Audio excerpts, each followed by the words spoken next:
नमस्कार, this is Anupam V Kapil. आज मैं आपको जो टर्की में अटैक्स हुए हैं उसके संदर्भ में इंडिया के ऊपर क्या असर होने वाला है, विश्व में इसका क्या असर होने वाला है, क्या ये आइसोलेटेड अटैक है, क्या ये विश्व युद्ध की तरफ हम जा रहे हैं, इन सब प्रश्नों का उत्तर मैं आपको जो है देने की कोशिश करूंगा। और ये इसलिए इम्पॉर्टेंट है क्योंकि कुछ एक आर्टिकल लिखा था मैंने जून 20 1999 के अंदर, ये आप देख रहे हैं संडे टाइम्स ऑफ इंडिया में।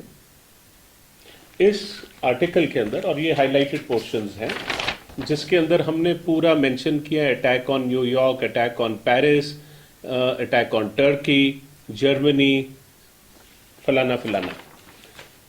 तो ये एक आइसोलेटेड अटैक नहीं है, मैं ये कहना चाहता हूं। टर्की के ऊपर अटैक होता है तो विश्व युद्ध 3 की तरफ हम आगे तेजी से बढ़ रहे हैं, क्योंकि टर्की एक बहुत एक स्ट्रैटेजिक जगह है। ये सिर्फ एक एयरपोर्ट पे अटैक नहीं है।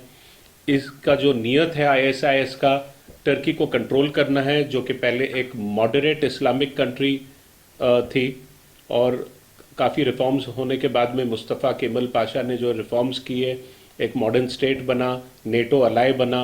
इस युद्ध के अंदर जो इस्लामिक अभी जो सीरिया में भी जो चल रहा है आईएसआईएस का जो कंट्रोल के लिए, हम देख रहे पोलर अलाइनमेंट जो है पूरे ग्लोबल पावर्स का, ये एक न्यू अलाइनमेंट बन रहा है। नॉस्ट्रेडामस की अगर हम बात करते हैं, क्योंकि ये मैंने एक्सटेंसिवली रिसर्च किया है, ये इनकी किताब है 1947 की, हेनरी रॉबर्ट्स ऑथर है इनकी, नॉस्ट्रेडामस इंक ने पब्लिश किया है। बहुत ही क्रेडिबल वर्क है, बहुत रिस्पॉन्सिबली इसका रिसर्च किया है। मैक्स टॉथ हैं, पिरामिड प्रोफेसीज के एक्सपर्ट हैं। मैक्स टॉथ जो है 1972 के अंदर पब्लिश हुई थी किताब। इस किताब में से मैंने जो ये आर्टिकल में कुछ कंट्रीब्यूशंस निकाले हैं, जिसमें Kings chambers first world war और सेकेंड वर्ल्ड वॉर के डेट्स जो हैं उनके डायमेंशन से ओपनिंग एंड क्लोजिंग डेट्स मिले, और एक डेट सितंबर 2001 का भी मिला था इसी किताब में। 17 सितंबर लिखा था, 11 सितंबर नहीं लिखा था। न्यूयॉर्क के बारे में, अटैक के बारे में कहा गया है by by an Islamic power, और न्यूयॉर्क उसको अमेरिका उसको रिपल्स करेगा by more weapons, by more terrible weapons. Fortunately ये कीरो की वर्ल्ड प्रेडिक्शंस है। कीरो बहुत फेमस ऑथर हुए हैं, 1927 में इन्होंने ये किताब लिखी है। इसमें भी इन्होंने लाइन अप ऑफ नेशंस के बारे में प्रेडिक्ट की। ये आउट ऑफ प्रिंट है ये किताब। फॉर्चुनेटली बहुत सारे, मेरी ये हॉबी रही है, बहुत आउट ऑफ प्रिंट और रेयर बुक्स को कलेक्ट किए, आप जैसे पीछे भी देखेंगे। मैंने आप लोगों के लिए बहुत सारा स्टडी दोबारा किया है। जब नवंबर 2015 के अंदर ये अटैक हुए थे पेरिस के, और मीडिया ने ये पिकअप करके कहा कि मैंने इस आर्टिकल में पेरिस अटैक्स के बारे में लिखा है, इसको नए तौर पे और ये करके, और इंडिया के लिए, भारत के लिए इसका क्या मायना है। और जो आजकल जो एस्ट्रोलॉजिकल कॉम्बिनेशंस जो चल रहे हैं, खास करके मंगल और शनि की युति जो है वृश्चिक राशि में अनुराधा नक्षत्र में होने वाली है, सप्तम स्थान में पड़ती है इंडिया के, जो शत्रु स्थान है, केतु जहां वहां 6 डिग्री में बैठा हुआ है, और यही प्लैनेट मंगल जो है 13 जुलाई के आसपास वृश्चिक राशि में एंटर होगा। नॉर्मली मंगल 40 दिन के लिए एक राशि में चलता है। इस साल 5-6 महीने रेट्रोग्रेशन मोशन, वक्री मोशन में रहा, फिर वापस आगे आए। लगभग 6-7 महीने का जो पीरियड है, ये मंगल इस राशि में रहा है। मंगल जो एक वॉर मॉन्गर प्लैनेट का है, युद्ध प्रिय प्लैनेट। तो इंडिया के लिए क्या कहते हैं ये करंट अलाइनमेंट, ग्लोबल अलाइनमेंट, क्या इंडिया को डरने की ज़रूरत है, क्या आईएसआई से इंडिया को डरने की ज़रूरत है, ये सब चीज़ें मैं विस्तार में आपको वन बाय वन लेके चलता हूँ। पहले चलते हैं हम स्ट्रेट अवे, हम टर्की में जाते हैं कि क्या ये टर्की के एक्ट पर ही सीमित रहेगा कि दूसरे भी देश इसके अंदर आईएसआईएस के रडार पे आएंगे। इसका प्रश्न का उत्तर जो है नॉस्ट्रेडामस ने बहुत बखूबी दिया है। वो कहते हैं कि ईरान और इराक में एक यूनिफिकेशन होने वाला है। वो कहते हैं कि Turkey will be oppressed by a Persian leader. उसका मतलब है पर्शिया को भी बेस बनाया जाएगा आईएसआईएस का, और ये काफ़ी ट्रबल करेंगे। टर्की विल फॉल, कहते हैं, ये शब्दों का प्रयोग करते हैं कि टर्की गिर जाएगा। टर्की आज मॉडरेट मुस्लिम्स के कंट्रोल में है, नेटो अलाय है। अगर उसके ऊपर कोई अटैक होता है तो या किसी भी नेटो कंट्री के ऊपर अटैक होता है, Turkey is bound by pledge under charter 4 to join them against the other group of nations. अब जो है इस्लामिक स्टेट ये बहुत अच्छी तरह जानता है, जब तक टर्की उनके हाथ में नहीं आती है तो ये युद्ध को धर्म युद्ध कहा है नॉस्ट्रेडामस ने। तो ये एक धर्म युद्ध का स्टार्ट हो चुका है। जब तक टर्की इनके हाथ में नहीं आती है तो ये युद्ध में निर्णायक मोड़ तब होगा जब टर्की इनके हाथ में गिरेगा। इजिप्ट इनके हाथ में आएगा और टर्की इनके हाथ में आएगा। इस पूरे अगर आप चक्र देखते हो मिडल ईस्ट का और मेसोपोटामियन एरिया जो है, आपस में हमेशा से ये लड़ते रहे हैं। और हिस्ट्री जो है ये कहता है कि मेडिटेरियन रूट्स और ये जो टर्की से जो जोग्राफिकल सिचुएशन जो है, वर्ल्ड के ट्रेड रूट्स काफ़ी जो है कंट्रोल, स्ट्रैटेजिक कंट्रोल आता है टर्की को लेने से। रशिया इस युद्ध के अंदर जो सीरिया के अंदर पार्ट ले रहा है आईएसआईएस को अटैक करने के लिए, ये भी एक बहुत ही निर्णायक क्या कहते हैं स्थिति होने वाली है, क्योंकि रशिया अकॉर्डिंग टू नॉस्ट्रेडामस एक बहुत ही बड़े नंबर 1 मिलिट्री पावर बनने जा रहे हैं। कीरो भी यही कहते हैं। और आगे आपको ये भी बताऊंगा कि भारत के लिए, भारत के बेस्ट इंटरेस्ट में ये है कि रशिया से बहुत ज़्यादा अपने संबंध नज़दीक कर लें और ट्रस्ट करें, क्योंकि जो इंडिया की वर्ष फल की कुंडली आई है, 4-5 ग्रह जो इनके सप्तम स्थान में बैठे हुए हैं, ये दिखाते हैं कि हमारे फॉरेन पॉलिसी में कुछ गड़बड़ हुई है और फॉरेन कंट्रीज जो हैं फॉरेन पॉलिसी हमारा एक्सप्लॉइट करके कुछ अनड्यू एडवांटेज हमारे से लेना चाहते हैं। लेकिन इस सप्तम स्थान में शनि भी बैठे हुए हैं।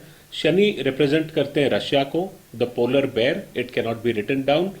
वो एक्वेरियस से इन्फ्लुएंस होते हैं, कुंभ जो है, और ये बहुत ही स्ट्रॉन्ग इंडिया को सपोर्ट करने वाले हैं, पुराने मित्र रह चुके हैं और आगे भी सपोर्ट करने वाले हैं। इसलिए मेरा ये सजेशन है, जो भी सुन रहा है, अगर ये मेरी बात पहुंचाई जा सकती है to the people who matter, Russia will never let us down.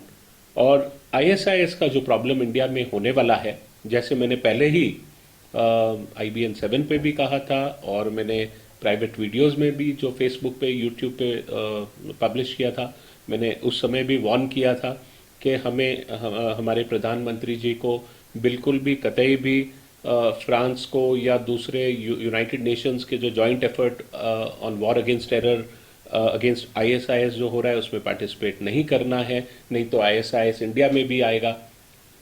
देखो कुछ और वैसे ही हुआ है। हैदराबाद में जो अभी ये पकड़े गए हैं, ये they wanted to wage war against India. कुछ चीज़ें होती हैं जो डेस्टिनी के अंदर कह सकते हैं अवॉइड की जा सकती हैं, और कुछ चीज़ें ऐसी होती हैं जिसे कहते हैं आओ बैल मुझे मार। तो मुझे लगता है कुछ ऐसा ही हुआ है हमारे साथ। ये एक धर्म युद्ध है इस्लाम और क्रिश्चियनिटी के बीच में, हमें इसमें पढ़ने की कोई आवश्यकता नहीं है। और कहते हैं जैसे बोओगे वैसे फल मिलेंगे।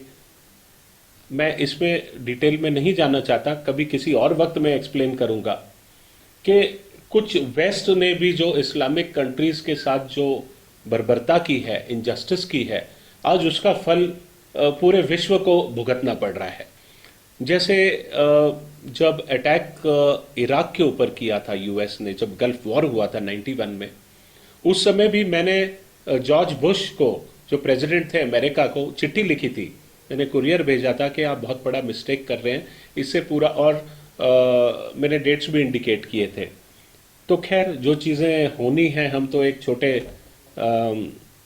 छोटे से व्यक्ति हैं जो खाली देख सकते हैं और बता सकते हैं ऐसा होगा।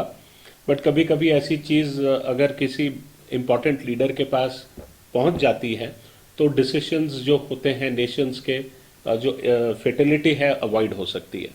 अब हम नज़र मारते हैं विश्व की स्थिति क्या है अभी।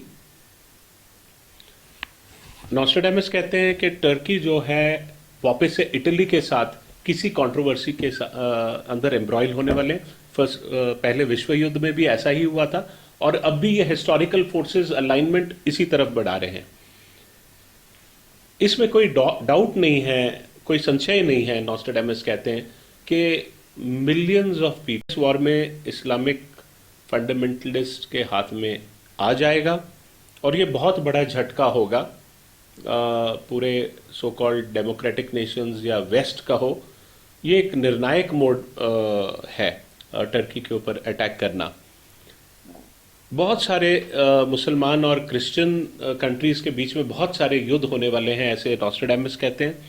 वो कहते हैं साइप्रस रुइन हो जाएगा। रात को फ्रांस और जर्मनी में बॉम्ब्स गिरेंगे, बहुत सारा डिस्ट्रक्शन होगा।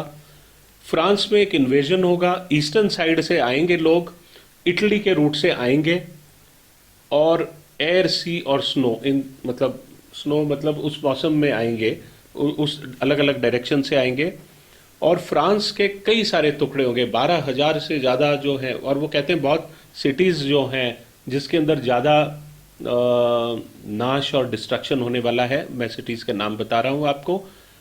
Sicily, Sete, Pons, Montauban, Nimes, Avignon, Beziers. France के अंदर नेपल्स भी है। जर्मनी में राइन और कलोन की तरफ जो है बहुत डैमेज होगा। सेक्रेड मॉन्यूमेंट्स, आर्ट, लिटरेचर, ये सब डिस्ट्रॉय होगा। जैसे बहावी बुद्धाज का जो है डिस्ट्रक्शन हुआ था, तालिबान ने मथुरा और गंधारा स्कूल ऑफ आर्ट के जो स्कल्पचर्स हैं बुद्ध के, उनको गन से और तोपों से उड़ा दिया था। तो ये तो खासियत है इस्लामिक फंडामेंटलिस्ट की। पहले वो संस्कृति ख़त्म करेंगे, क्योंकि उनका मकसद एक इस्लामिक कैलिफेट एस्टैब्लिश करना है, और उसके अंदर ये सब जो चीज़ें हैं ये फर्स्ट आती हैं, टेम्पल्स को डिस्ट्रॉय करना, कल्चर को करना। तो ये सब लॉजिकल नज़र आता है। एक साल ये जब वॉर जब बहुत बड़ा होने वाला है, एक साल पहले नॉस्ट्रेडामस कहते हैं कि इटली के ऊपर बहुत ज़बरदस्त अटैक्स होने वाले हैं, एटॉमिक पावर रॉकेट से अटैक होने वाले हैं। और क्योंकि ये एक धर्म युद्ध है, ये 70 साल का पीरियड कह रहे हैं, ये एक आधा साल नहीं है। और let me tell you and assure you कि पहला विश्व युद्ध और दूसरा विश्व युद्ध में कन्वेंशनल वॉरफेयर, जहां आर्मीज एक दूसरे के लैंड में चले जाते थे बाय लैंड, ऐसा नहीं होने वाला है। अब देखो, एंजेला मर्कल भी रोक नहीं पाई थी ये जो इन्फ्लक्स ऑफ रेफ्यूजीज जो यूरोप के अंदर हुआ। मैंने फेसबुक पे 13 सितंबर को मैंने फेसबुक पोस्ट डाला था कि ये यूरोप के लिए बहुत खतरा है। सुसाइड बॉम्बर्स सब एंटर हो जाएंगे वेरियस यूरोपियन कंट्रीज़ में, जर्मनी में, फ्रांस में, सब जगह, स्पेन में। और 2 महीने बाद मेरी ये जो भविष्यवाणी थी ये सही निकली, क्योंकि एग्जैक्टली 13 नवंबर को 2 महीने बाद ये जो अटैक जो है आपने देखा कि फ्रांस के अंदर हुआ, पेरिस में अटैक्स हुए। लेकिन इन लोगों ने अपने लेसन्स ठीक से अभी तक लर्न नहीं किए। और नॉस्ट्रेडामस भी ये कहता है कि फ्रांस के अंदर एक एशियाटिक पावर आएगा, आर्मेनी से आएगा, टर्की और कॉन्स्टेंटिनोपल से अपना राज चलाएगा। उसका मतलब क्या है? उसका मतलब कॉन्स्टेंटिनोपल जो मॉडर्न डे इस्तानबुल है वो अपनी कैपिटल बना लेगा। ये कैसा हो सकता है? तब होगा ना जब ये टर्की उनके इन्फ्लुएंस में आ जाए। तो ये मॉडरेट इन्फ्लुएंस वाइप आउट हो जाएगा, और इस्लामिक स्टेट या फंडामेंटल इस्लामिक स्टेट जो है इसको गवर्न करेगा। इजिप्ट भी गिर जाएगा, इजिप्ट भी बॉर्डर लाइन पे ही चल रहा है। और बहुत ज़्यादा परसिक्यूशन, बहुत ज़्यादा परेशानी चर्च, कैथलिक चर्च को होने वाली है, ऐसे नॉस्ट्रेडामस कहते हैं। और बहुत सारे टेम्पल्स मतलब चर्चेस का डिस्ट्रक्शन होने वाला है। एक लीडर मोरक्को से आएगा, नॉस्ट्रेडामस कहते हैं मोरक्कन लॉ, मोरक्को से मोहम्मदन लॉ फॉलो करने वाला, और वो स्पेन को भी कॉन्कर करेगा। पहले परेशान करेगा, फिर कॉन्कर करेगा। पोप को बड़ी वार्निंग दी जाती है कि आप क्लोज टू रोम रहिए, क्योंकि वेटिकन सिटी डेफिनेटली अटैक होने वाला और शिफ्ट भी होने वाला है। कहते हैं मिलियन से ज़्यादा लोग जो है पर्शिया के पास में होंगे, गैदर होंगे, और टर्की और इजिप्ट उस समय इन्वेड करेंगे। इटली के साथ उनकी परेशानी होगी। रोमन्स जो हैं इस बैटल के अंदर हार जाएंगे टर्की से, और ये अपील करेंगे, और फ्रांस, दूसरे इटालियन सिटीज़ रिफ्यूज़ करेंगे हेल्प करने के लिए, लेकिन फ्रांस जो है इसके अंदर मदद देंगे। उनका लीडर कॉन्स्टेंटिनोपल मतलब इस्तांबुल जाएगा, और then they will win this particular war. A Persian leader, एक पर्शिया से, ईरान इराक इस एरिया से जो एक लीडर आके बहुत ऑप्रेस करेगा टर्की को, और एक अरब कॉन्फेडरेसी बनेगी जो कि ये अपने वेट से ही गिर जाएगी। Palestine shall occupy the place of Syria, मतलब सीरिया में जो हो रहा है पैलेस्टाइन वाले जो लोग हैं वो वहाँ चले जाएंगे। इंग्लैंड को भी इस वॉर के अंदर डरने की ज़रूरत है। एक ईस्टर डे पे एक ग्रेट कैथीड्रल जो है it will be hit by a bomb, and war end to the earth surface तभी स्प्रेड होगा जब इंग्लैंड पे बॉम्ब का अटैक होगा, और ये ईस्टर पे होगा। लेकिन सबसे ज़्यादा जो मेन टारगेट है इटली है, और बहुत ज़्यादा बॉम्बार्डमेंट होने वाली है इटली और ऑस्ट्रिया में, जिससे 2/3 of the population will be destroy. जो फ्लोरा है इटली के अंदर उसमें भी फाइट बहुत होने वाली है। Neither temples nor the sexes, मतलब वुमेन को भी स्पेयर नहीं किया जाने वाला है। और बहुत सारा ये अंधकार होने से, ट्रबल होने के बाद, जितने भी रेसेस हैं वर्ल्ड में, एक दूसरे की तरफ जो प्रेजुडिसेस हैं, एक दूसरे पे विश्वास नहीं करना या दूसरे का रिलीजन कम बताना, इनके मन में ये सब चीज़ें चली जाएंगी और ये यूनाइट हो जाएंगे और पीस आ जाएगी, पीस आएगी। एक उटोपियन एज आएगा, but not without pain. Russia जो है एक मिलिट्री पावर बनने जा रहा है, नंबर 1। इंडिया को रशिया से दोस्ती बनाए रखनी है, जैसे मैंने कहा है। 2025 तक चाइना जो है अपना पूरा इंडस्ट्रियल इकोनॉमिक एक्सपेंशन कर चुका होगा, और काफ़ी स्कैंडिनेवियन कंट्रीज और उधर इसका स्फीयर ऑफ इन्फ्लुएंस बढ़ चुका होगा।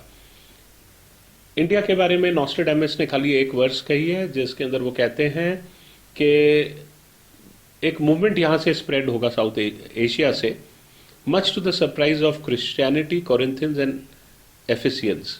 Religion in the name of the seas, मतलब हिंदुस्तान, हिंद एक ऐसा राष्ट्र जो एक महासागर के नाम से है, हिंद महासागर, वो ऐसा राइज करेगा और अमेरिका को सपोर्ट करेगा। अब हम बात करते हैं भारत की। क्या ये टर्की के अंदर जो अटैक्स हुए हैं, आईएसआईएस से हमारे भारत को कोई खतरा है? निश्चित है, एक सेंटेंस में कहूँगा। और इसके लिए मैंने खास जो है आप लोगों के लिए ये स्टडी किया है, इंडिया के और हमारे माननीय प्रधानमंत्री नरेंद्र मोदी जी के जो है चार्ट्स बनाए हैं, डिविजनल चार्ट्स बनाए हैं, ये आप क्लोजली देख सकते हैं, वर्चुअल भी बनाए। ये सब तमाम बातें देखने के बाद में ऐसे प्रतीत होता है कि जुलाई 11 से टर्निंग पॉइंट होगा इंडिया के अफेयर्स के अंदर, फॉरेन रिलेशनशिप पॉलिसीज़ के अंदर। वर्चुअल जो ये कह रहा है कि हमारे को 4 पावर ऐसे हैं, 4 या 5 फॉरेन पावर्स जो इंडिया का एडवांटेज, अनड्यू एडवांटेज लेना चाहते हैं। इसमें जैसे मैंने पहले भी कहा, हमें रशिया से दोस्ती बढ़ानी चाहिए, वो नंबर 1 मिलिट्री पावर बनने जा रहा है। और आईएसआईएस के साथ अगर जो टैकल करना है, डील करना है, इंडिया को रशिया से ही हेल्प लेना पड़ेगा। हमें कोई इजराइल की तरफ या कहीं भी जाने की ज़रूरत नहीं है। 11 जुलाई 2016 को मंगल की अंतर्दशा शुरू हो रही है, चंद्र महादशा, मंगल अंतर्दशा। और इस दौरान मंगल जो सप्तम स्थान के अंदर इंडिया की राशि में प्रवेश करने वाला है, जहां जन्म का केतु 6 डिग्री पे बैठा हुआ है, और गोचर का शनि भी जो है इस केतु के ऊपर भ्रमण करके वक्री रेट्रोग्रेड मोशन के अंदर चल रहा है। जैसे मंगल अनुराधा नक्षत्र में एंटर करता है और इन तीनों पापी ग्रहों के साथ युति होती है, तो ये स्थिति जो है 13 जुलाई से निर्माण हो रही है। मंगल की अंतर्दशा भी है जो एफ्लिक्ट होने वाली है। जैसे ये स्थिति होती है तो ये सितंबर 5 तक बहुत ही ज़्यादा चिंताजनक स्थिति बनी हुई है। सेकेंड हाफ ऑफ अगस्त ज़्यादा डेंजरस है, इसके अंदर मैं कहता हूँ 13 जुलाई से ही प्रॉब्लम है। 16-17 तारीख जुलाई की जो है शनिवार का दिन है, अनुराधा नक्षत्र है, we have to be careful. उसके बाद में दो डेट ऐसे मैं देखता हूँ, 23 से 25 अगस्त के बीच वाला जो पीरियड है काफ़ी डेंजरस है। और मैं सरप्राइज नहीं होऊंगा कि अगर इंडिया में first time suicide bomber attacks जो हैं इस मॉडल का प्रयोग किया जाए, क्योंकि हालात ऐसे नज़र आ रहे हैं, बहुत ही विस्फोटक हालात हैं। देवी के मंदिर और विष्णु जी के मंदिर, इनके ऊपर अटैक होने का ज़्यादा चांस है। मैंने पहले भी इंडिया को, हमारे लीडर्स को भी वार्निंग दी थी कि हमें किसी भी अटेम्प्ट जो है यूनाइटेड नेशंस का जो है वॉर अगेंस्ट टेरर के अगेंस्ट जो फाइट कर रहे हैं इस्लामिक स्टेट को, नहीं करना चाहिए। अगर हम ऐसे एफर्ट के अंदर ज्वाइन करते हैं, ISIS डेफिनेटली इंडिया में आएगा। और यही हुआ। ये बात मैंने नवंबर में कही थी, बहुत स्ट्रांगली कही थी, IBN 7 पे भी कहा था मैंने। लेकिन ISIS आया इंडिया में, हैदराबाद में लकीली ये लोग पकड़े गए। और अब जो ग्रहण आ रहा है 16-17 सितंबर को, ये सितंबर की बात भी इसलिए करना जरूरी है क्योंकि यूरोप, टर्की, अफ्रीका और चाइना और India, whole part of India के ऊपर इसका ये होने वाला है प्रभाव।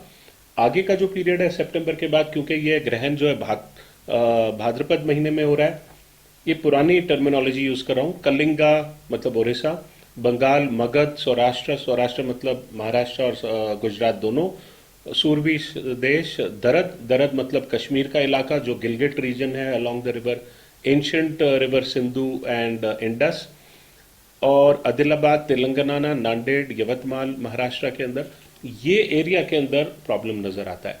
लेकिन जो जुलाई और अगस्त वाला प्रॉब्लम है वो ज़्यादा सताने वाला है। इसके लिए मैं उपाय भी बताऊंगा।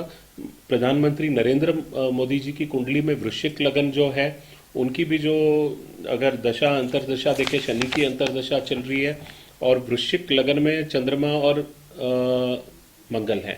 चंद्रमा महादशा लॉर्ड है, चंद्रमा के ऊपर जो है एफ्लिक्शन है, अनुराधा नक्षत्र का चंद्रमा है, उसी नक्षत्र के अंदर शनि और मंगल और ये सब बुरे ग्रहों की युति हो रही है।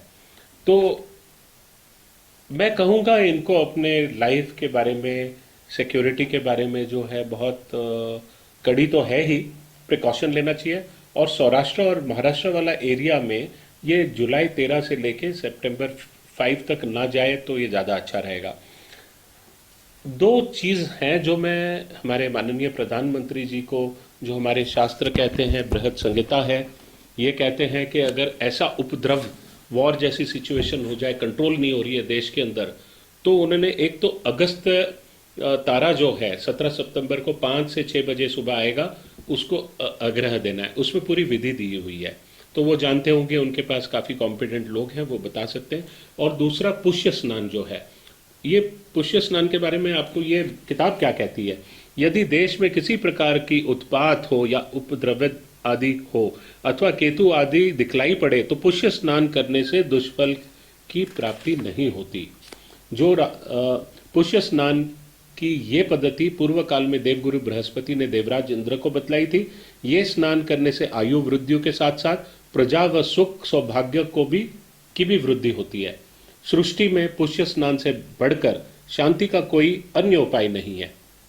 इसी प्रकार कोई भी ऐसा उत्पादी नहीं है जो पुष्य स्नान शांति विधान द्वारा दूर न होता हो। और भारत के लिए तो ओम सर्वनम भव, ये जो मंगल जब एफ्लिक्ट होता है, ये प्लैनेट, आप सब जो व्यूअर्स हैं इसका ज़्यादा से ज़्यादा जाप करें। इस मंत्र के साथ आप जाप करके, और शिव जी के मंदिर में भी जाके पंच अमृत से जो है शिव जी का मंत्र जाप करने से बहुत सारे परेशानियां दूर हो जाएंगे। खुदा न चाहे कि आप कोई ऐसे सिचुएशन में फंस गए हों जहां ये ऐसे अटैक्स हो रहे हैं, ये दोनों मंत्र आपकी ज़रूर रक्षा करेंगे।